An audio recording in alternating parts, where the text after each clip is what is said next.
Welcome along to episode 10 of the Hong Kong Racing Show, where we get you up to speed with everything that's happening in the world of Hong Kong racing, viewed through a North American lens. This weekend at Sha Tin, we have three critical lead-up races for next month's International Day, and to help us find a winner in each of the races, we have recruited the one and only Hong Kong-born FanDuel TV presenter, Andie Biancone. What's up, Andy? What's up, guys?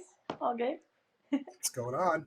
Good to see you. You are our inaugural guest, and we've got you back, which is all very exciting. And of course, as always, my regular co-host, Alex Evers. Well, he's been in training for Sha Tin this weekend. Alex, I saw on Twitter that you took advantage of your wife going out for dinner last night. Yeah, I had to be personal Uber, but the extra 2 hours I got to look at races and got to pick favorites, got to see why the favorites are going to run well. How about them Lions, though, Andrew? How about Sunday? I've been happy all week. I was a little nervous there for a little while. That was a very impressive win. Who's your football team, Andy? The Cowboys, the Dallas Cowboys. Oh. They've been very disappointing. All right. Well, we won't hold that against you, Andy. Maybe we should move on. They're America's team, people. Oh, they. The Lions are America's team now. In what? We've taken over. What America are you talking about? The new America. It's a different world since COVID, guys. I guess you're right. All right. Well, we're here to talk Hong Kong racing anyway. Let's put all of Alex's hard work to use. We'll jump straight in and look at the first of three of the Group 2s on Saturday night, Sunday morning, North American time, the Bank of China Jockey Club Sprint. And we are starting with an absolute bang. Superstar California Spangle should be fitter for one run off the layoff. Victor the Winner returns from his Japan sojourn and draws well in post one. All eyes, though, of course, will be on Ka Ying Rising, who is unbeaten in 2 starts this prep and looking for 7 straight wins now. And down the page, the likes of How Deep Is Your Love, Mugen, and Helios Express ensure this is a race of high quality. And as we check out the all-important speed map, it shows California Spangle crossing from post 4 to get the lead over Ka Ying Rising, who will sit outside Victor the Winner. Andy, let's start with you. Who wins this? I'm going Ka Ying Rising. So boring, but I just watched the Premier Bowl replay, and California Spangle, we know he's quick, we know he likes to be on the lead. He just looked, I don't want to say uncomfortable, but he was all out, foam on his neck, etc. And Ka Ying Rising, just cool, confident, perfectly timed, swallowed him up easily. And I just can't really get around him. I do think he's just going to continue to progress in this spot here. And yeah, I'm a big California Spangle fan, but I just don't think this is his time. Yeah, interesting. We had Sean Borman on as a guest a couple of weeks ago, who does his own speed ratings and gave Ka Ying Rising a 105 for that performance, and he was eased down on the wire when he won as well, of course. Alex, how about yourself? Can you find anyone outside Ka Ying Rising? No, but it's interesting that Zach said, he was like, when do you want to break the track record with this horse? Which means there's a little bit of room to grow. And even more interesting, not for this race, but him pointing for the Classic Series to go a mile and an eighth, mile and a quarter if he sees out all 3 races. I was looking at his pedigree. He's got a wild pedigree back 6-7 generations, which I know is beyond what you would normally look at. But I don't know. I'm really excited for this horse. And the way the pace is going to set up, he doesn't have to have the lead. He looks like he's just going to be able to sit a nice clean trip on the outside, let Victor the Winner and California Spangle go, and then pounce on him, turning for home. And we've seen how devastating he can be. The one that's kind of interesting to me, again, is Helios Express, because it looks like there's going to be enough pace on. Bowman jumps off of Invincible Sage, who to me, he looks like one that really wants some cut in the ground.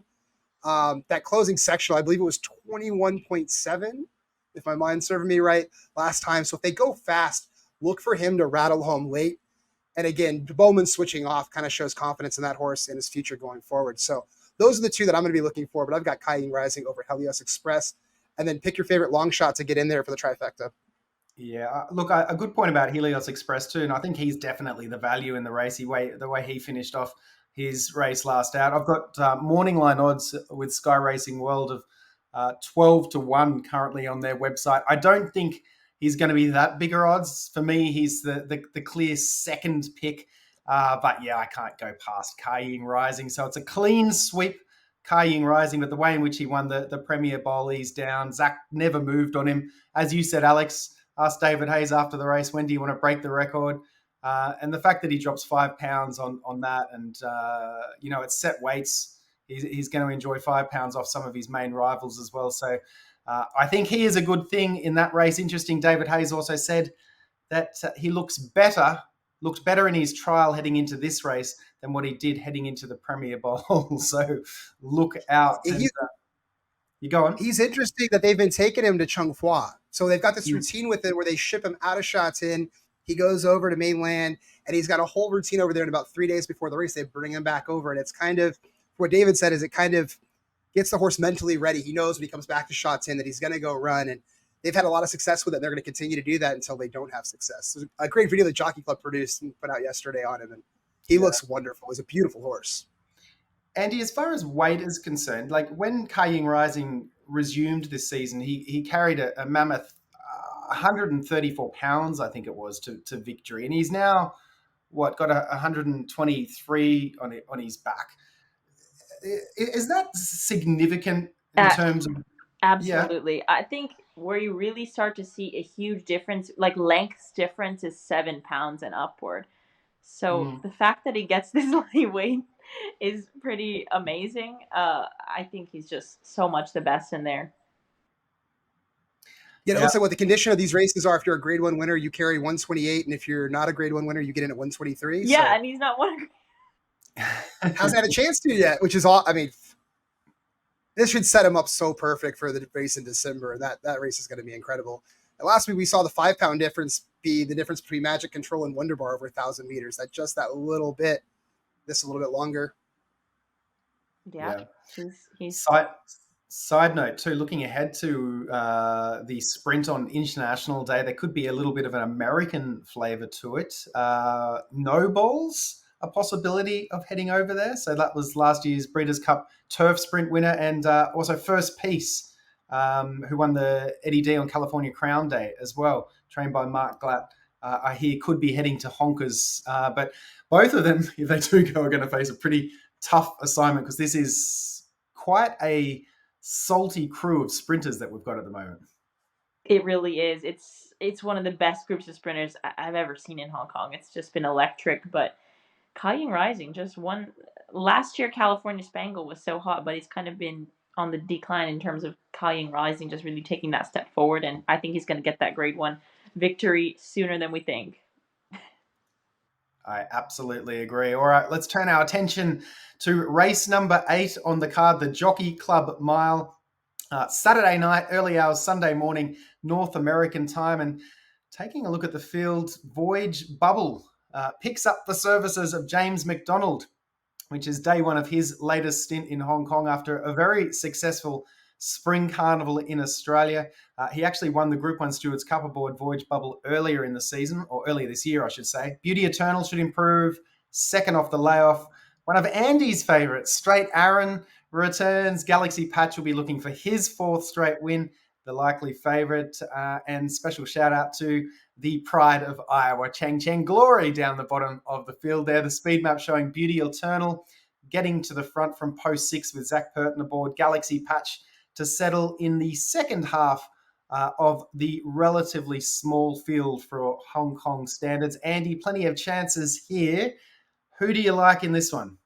I mean, Galaxy Patch was really impressive last time, the Sha Tin Trophy handicap. I liked the way he won. Obviously, he's got so many victories under his belt coming into here. But I felt like the Jockey Club Mile is the spot where you could potentially pick another horse besides the favorite. So with that being said, I decided to go with Voyage Bubble as my top selection. Watching the race last time in the Sha Tin Trophy handicap, he didn't really have things go his way. He was kind of towards the rear, mid-pack rear, went wide, and then just kind of made a sustained bid. But you could see him in the stretch, and he's a horse who wears cheek pieces, so you could tell he's kind of intimidated, looky at other horses, and he just kind of got intimidated in between horses. So I don't think we saw his best that day. and hopefully this time he gets a cleaner trip and doesn't get caught up in between horses like he did last time. And I'm gonna try to use him to upset Galaxy Patch, which, like I said, Galaxy Patch has been in incredible form, and he was very impressive last time out in the Sha Tin Trophy handicap. But this is the place where you want to try to get an upset. Honorable mention to Chan Chang Glory. I thought he kind of had things his way last time. I was more impressed with Voyage Bubble rallying from way off of it, going wide, and kind of just getting intimidated in between horses. And I think he still beat Chan Chang Glory, but it was a good run from Chan Chang Glory nonetheless. Yeah, it really was. And it was a blanket finish, really. You could have thrown a handkerchief over a bunch of them there for second and third. But Voyage Bubble, so Andie tipping an upset to get one over Galaxy Patch in the Jockey Club Mile. What about you, Alex? Well, we talked about the Cowboys earlier, and my joking nickname for Beauty Eternal is Beauty Cowboys because he kind of looks good. He's beautiful. He's a favorite, and then he kind of disappoints when the real running starts. But that being said, he's the type of horse to me that if I pick anybody else other than him, he's going to run the race of his life. And if I don't pick him, he's going to get an easy lead, and he's going to stay out there. And that's, to me, that's like the challenge of this race is what's the pace scenario going to be like? Is he going to get an easy lead? Voyage Bubble from draw 9, is he going to go forward and kind of press the pace? Because when Jamie Ka was riding him through the Classic Series, he had a tendency to go forward. When he won the Derby, he came from 14th with an incredible ride by Bedell. So the horse is super versatile. But like last time, he was the fullback for Galaxy Patch, and Vincent just latched onto his tail, followed him all the way around, and carried him right into that run for him. He was only about 65-70% Galaxy Patch last time. To me, he's the best miler in Hong Kong. That being said, does he have to win this race to then go on to win an HKIR where he's looking for that elusive grade 1 win? I really, really like Galaxy Patch, but he may be really short here. I don't know. Let's see. Does Voyage Bubble, is he get hung wide again in this race, drawing 9? Or is he going to be able to slot in with J-Mac? In the race in April in Champions Mile, I was really hoping that he would have gone forward and challenged Beauty Eternal in the front end. And surprisingly, he didn't. And he sat back. And personally, I mean, I'm a heavy guy. There's no way I can ride a horse. I thought he had a better chance to win that race going forward than sitting back. And so that's kind of where like my conundrum in this race is I can't figure out what the pace scenario is going to be like. And is there going to be enough pace to challenge Beauty Eternal on the front end? He's run his best races on the front. He's one that doesn't really like to be in a dogfight to me. So that's where I can't really figure it out. But I think if he gets an easy lead here, he's going to be really tough. Look, yeah, I 100% agree with you. I mean, the speed map shows that he will get to the lead, and you're right. It's just how fast are they going to go? If he goes faster, then that sets it up, doesn't it, for the likes of Voyage Bubble and Galaxy Patch, and you know, similar to last start, it looks as though Galaxy Patch might get a similar run on the back of Voyage Bubble and get that cart into the race as well. So it's definitely pace makes the race, as they say. It's going to be an interesting one. Yeah, and in a situation like this, everybody reads the form and sees, oh, the pace is a little bit questionable. Let's try to get to the front end, and then surprise, surprise, you have pace. Sometimes that happens as well. Yeah. So that's kind of what I'm banking on for my little Voyage Bubble. I mean, for me, I think, like I said, I think Galaxy Patch is the best miler in Hong Kong right now, and I think we're going to see him kind of replace Golden 60 as that real star. He's a beautiful horse, moves really well, and the way Vincent rides him, he's 3 for 3 on him, and he gives him the exact same trip. That's just sitting 3 wide, coming off the turn, getting him the cover, and letting him run late. And if he improves on his fitness from that last run, he's going to be ridiculously tough. And another one who gets in at 123 versus 128. Yeah, look, I absolutely love Galaxy Patch. Very boring again, but I'm going to have him on top. I just love watching him race. I thought that Premier Plate win from last season was just phenomenal when he rounded up the field where he missed the start by a couple of lengths. Yeah, he did everything he needed to in the Sha Tin Trophy last out. Dropped 6 pounds. VHO sticks, as you said, Alex, and all the signs I think point to him winning this and cementing his favoritism for the Hong Kong Mile. Voyage Bubble, obviously one of the dangers. Andie's on top selections. I'm going to leave him out of my trifecta and take a little bit of a punt, put Beauty Eternal in. Again, I think if Zach can dictate, he's going to be hard to run down, and he'll look the winner until, you know, the shadows of the post. I think Beauty Eternal. And for third, Andie, I can't believe you didn't put Straight Aaron in. I've got Straight Aaron in for my trifecta. I think he lost a little bit of momentum last out, sort of checking off the heels and rounding the turn in the Sha Tin Trophy. So I'm going to throw him, and he was in that blanket finish as well for second and third. So I'm going to throw him in to my trifecta to inject a little bit of value. Are you still a straight Aaron fan, Andy? I am. I always will be, but just not here. Okay. And He arguably could have won the Hong Kong Cup last year with a little bit different luck. Like if you watch the jockey cam footage on Morera, on HKIR, that would have been wild. yeah. He's always been highly thought of too. Like he's always going to these races in the Derby. He was like a big favorite or not a favorite, but he was kind of touted leading into that race, and he's kind of disappointed in these runs. Yeah, he switched stables too, hasn't he? This season as well. But I mean, looking at this, I still think, wouldn't it be incredible if just months after Golden 60 retires, we've got Vincent Ho and Galaxy Patch heading into International Day as the favourite for the mile. It would There's some poetry to that. Definitely. If you look at his past runs in Hong Kong, if you throw out his all-weather performance, you throw out the yielding crowned race, and you throw out the race against, there's another one. He's never been worse than second on these mile and quarter. Oh, throughout the 1,000 meters, it was a lead up for him to go into the Jubilee. He's a pretty special horse, and I think we're going to see that. But as far as betting goes, like I'm going to be watching odds and watching where the late money comes in. But I do think price-wise, looking at it this early, Beauty Eternal is probably going to be, for the value and the trip, he might be the one. Yeah, and I think Andy's pick too, Voyage Bubble, probably decent odds as well for that one. All right. Well, the Jockey Club Cup is the third of the Group 2s on the card at Sha Tin on Saturday night, early hours, Sunday morning, North American time. And a star returns, Romantic Warrior, making his seasonal debut. He won 5 straight Group 1 races last year in 3 different countries, starting with the Cox Plate in Australia and finishing with the Yasuda Keenan in Japan. James McDonald was on board for all of those wins, and he jumps back on this weekend. The field kind of falls off a little bit after that, doesn't it? We've got Ka Ying Generation, who will appreciate returning to the turf. Ensued won the Group 2 Sasa Ladies Purse a couple of weeks back. Let's just get onto the speed map. The speed map has Romantic Warrior getting a nice, cozy run tucked right behind the speed set by Ka Ying Generation. Alex, let's kick it over to you firstly this time. Romantic Warrior, he's looked awesome in his trials leading up to this. Are you brave enough to tip against him? I think all you need to know is the comments Purton made on a podcast this week where he said, I'm not taking him out in case James' flight gets delayed and I can maybe get on him. So I think that tells you everything. Hell, if being a grade 1 winning champion jockey doesn't work out for Purton, he can always go be a stand-up comedian. He's real cheeky with his jokes like that. I don't see anything of the class or quality of Romantic Warrior in this race. And I think we just sit back and we enjoy the race and we watch him run and we appreciate a superstar that he is. And hopefully maybe he goes to Saudi or maybe he goes for the Triple Crown in Hong Kong. We'll see. But I think we just enjoy this run and appreciate a superstar. Andy? I'm with Alex. Romantic Warrior has been one of the first horses who I really fell in love with when starting to follow Hong Kong racing. He's just a very unique horse.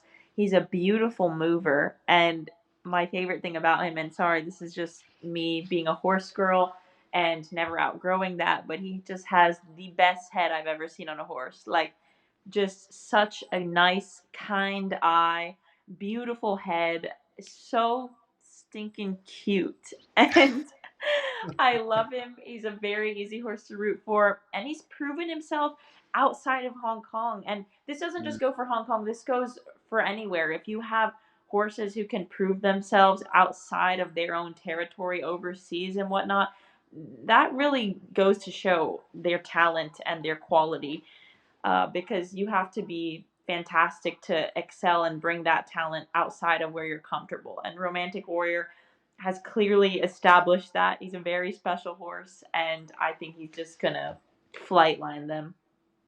In other sports, you see it, and you see these teams get to a certain point in a season or a certain game, and they've never had to face that type of adversity before. And you saw him get to Golden 60, look him in the eye, and he ran 2 races where he just couldn't get past him. And he has been so tough in any sort of battle since, hasn't lost a photo since those runs against Golden 60. And I think that was the catalyst moment for him where he really took his toughness and his will to fight at the finish to another level. And I don't see that there's anything in Hong Kong that if he gets in a head bob or a fight with the horse, he's not going to lay down. He'll give everything and then some. Yeah, That's what you got to love about racing. absolutely. He loves his job. You can tell he's a horse who thrives in competition and loves what he's doing and loves being the best. And you can just see it, like, even when it's almost like when he crosses the wire, you just see it in his eyes how happy he is. And it just is just a testament to how amazing he is. He's gonna, like I said, flightline them. What do you think of his ambitious plans for 2025, Andy? Potentially going to Saudi and Dubai and trying the dirt, doing a City of Troy. I think, hey, why not? He's clearly very talented. I'm excited because I will be doing the horseback reporting in Dubai this year. Awesome. Yeah, so I will actually like pass out if I see Romantic Warrior in person. Like I won't. I'll be unwell. So I hope for selfish reasons they do send him there. I mean, that's just so exciting, isn't it? If he can go on and win on International Day and then, go to Saudi and Dubai and I think that's just going to be some of the best races of the year, of the season there. What do you think, Alex? It's interesting because he is the type that could win the Hong Kong Triple Crown, and we haven't had one since Red Verdon, the only one to do it. But then again, it's like if you go that route and then a horse like Rebel's Romance shows up in the last leg, it's not like you're running against the Hong Kong stayers. I think 2,400 meters is just a bit outside of his range. But going for the dirt, how incredible that be if he gets a grade 1 win on the dirt. The way he trialed the other day with the pacifiers on so he doesn't get dirt kicked in his eyes, he looked wonderful. He looks like one that would transfer to the dirt more so than a City of Troy, who just looked like a turf horse to me personally. Swimming in the dirt, yeah. Yeah, and you can just tell, like, if he didn't break, he was going to get that type of thing that happened at the Breeders' Cup. Now, I don't know if Romantic Warrior, I think the plan was to go to Saudi, and the way that track plays with a 1-turn mile and an eighth, 1,800 meters, like, he can sit, not get kicked back, travel, and that track seems to play fair to turf horses and dirt horses with its depth. I think that's a really, really interesting spot for him, to be honest. 100%. Jockey James McDonald saying during the week that he can credit Romantic Warrior for putting him on the map on the same radio show that I think you referred to, Alex, as when Zach Purton said that his best strategy of riding a winner in this race was to not ride any horse, not engage with any horse, and hope that James McDonald misses his flight from Australia on Saturday night. Of course, J-Mac riding in Australia Saturday. He'll get on a flight Saturday night, fly overnight, arrives in Hong Kong Sunday morning, and then starts his Hong Kong stint, which takes him up until around Christmas time. So really looking forward to seeing what J-Mac can do over the next month or so, and he'll be part of IJC, International Jockeys Challenge, as well during International Week. Guys, thank you so much for previewing those 3 amazing races that we've got in store for us on Saturday night, early hour, Sunday morning from Sha Tin. It was great to hear your thoughts. I think Andie's just gone. She's done. Keep your thoughts going. She was out. She gave her opinions, and she's like, no mas. That's me done. Okay, fair enough. I mean, hey, that's like these horses that hit the front end, and they're like, hey, I've done my job. I'm done. Love to see it. Well, at least her Wi-Fi signal stuck around right until the end. That was great. Anything else you like on the card on Sunday out there? I've just looked at those 3 races, to be fair. What about you? There's an Aidan O'Brien import in the 9th, or in the 10th. Johannes Brahms. Oh, and one of the last ones that came over was Massive Sovereign, Broadhurst. And then the other one was unbelievable, City of Troy's full brother. So this one's got to be interesting to see what he does. And he's got to carry high weight first up against some decent horses. I don't know. I'm just always looking for the next big star in Hong Kong. And these races, as it gets closer to December at HKIR, the last 2 races of the day, generally there's horses that just pop up. Like at HKIR last year after the Cup, Galaxy Patch was right there. And he won a race. So it's always kind of looking for something else to see. And I know there's a big contingent of Aidan O'Brien fans of those horses. And so Johannes Brahms, 10th race, might be one to watch. I don't know if he's going to be good enough to win. Haven't done any form on him, but just one to follow. No worries. And if I add Andie back to the stage, welcome back, Andie. I think I don't mind packing power in the last as well. In the last Yeah. race 11, who's looking for I think 4 wins on the trot. Andie, we thought that you just figured that you'd done your job. You've given us 3 winners, and you're just like, I'm out. No, sorry guys. It's my phone sees long days as well as me, and I didn't realize it was at like 3% or something. Okay. Well, that's awesome. We're wrapping up anyway. Just wanted to thank you again for your time and all your wonderful insights, and enjoy all the racing on Saturday night. Can't wait. Thank you for having me, guys. Thanks, Super Andie. good. And thank you, everybody, for tuning in. Keep following us, Hong Kong Racing North America, for all the latest Hong Kong racing news. And of course, we'll be covering everything between now and the big racing at Sha Tin on Saturday night, and everything else leading up to International Day. Check out the Hong Kong Jockey Club website, of course, for freebies, trials, replays, and more. And we'll see you next time on the Hong Kong Racing Show.